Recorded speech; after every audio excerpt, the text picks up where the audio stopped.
શાંતિ સમિતિ બેઠક આગામી 16 અને 17 બે દિવસે ઈદે મિલાદ અને ગણેશ વિસર્જનના તહેવારને આવી હોય ટૂંકો સમય બાકી છે।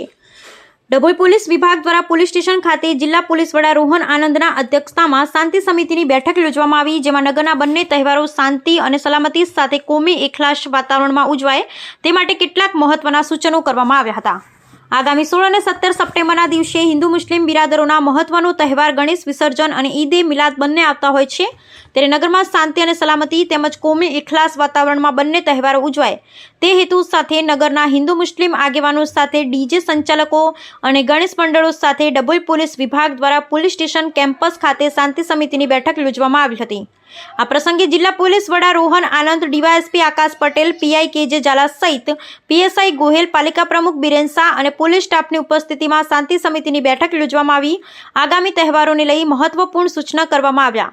પાલિકા પ્રમુખ બિરેન શાહ દ્વારા વિસર્જન રૂટ અંગે માહિતી આપી હતી। પહેલીવાર કૃત્રિમ તળાવ ખાતે ગણેશજીની પ્રતિમાનું વિસર્જન થવા જઈ રહ્યું છે, ત્યારે પાલિકા દ્વારા તૈયારીઓને આખરી ઓપ આપવામાં આવી રહ્યો છે।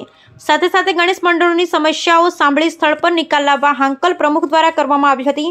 આ પ્રસંગે શશિકાંતભાઈ પટેલ, ડોક્ટર બીજે બ્રહ્મભટ્ટ, અમિતભાઈ સોલંકી, લતીશભાઈ પટેલ, વકીલ જાવેદ પઠાણ, વકીલ વિશાલ શાહ, મુસ્લિમ આગેવાનોમાં યાકુબ ઘાંચી, સલીમ ઘાંચી સહિત મોટી સંખ્યામાં હિન્દુ સમાજના અગ્રણી અને આગેવાનો ઉપસ્થિત રહ્યા હતા। આજ ડભોઈ પોલીસ સ્ટેશન ખાતે ડભોઈ પોલીસ સ્ટેશનના અધિકારીઓ દ્વારા ખૂબ જ મોટી સંખ્યામાં ગામના આગેવાનો બોલાવવામાં આવેલ હતા અને એમાં ડભોઈ નગરપાલિકાના અધિકારીઓ પણ આવેલ હતા અને આવનાર ગણેશ ઉત્સવ અને ઈદે મિલાદનું શું આયોજન છે આ બાબતમાં બધા લોકો સાથે ચર્ચા કરવામાં આવેલ હતા અને કાયદા વ્યવસ્થા જળવાય આ બાબતમાં અધિકારીઓ દ્વારા લોકોને સૂચના પણ ઘણી બધી આપવામાં આવેલ હતી।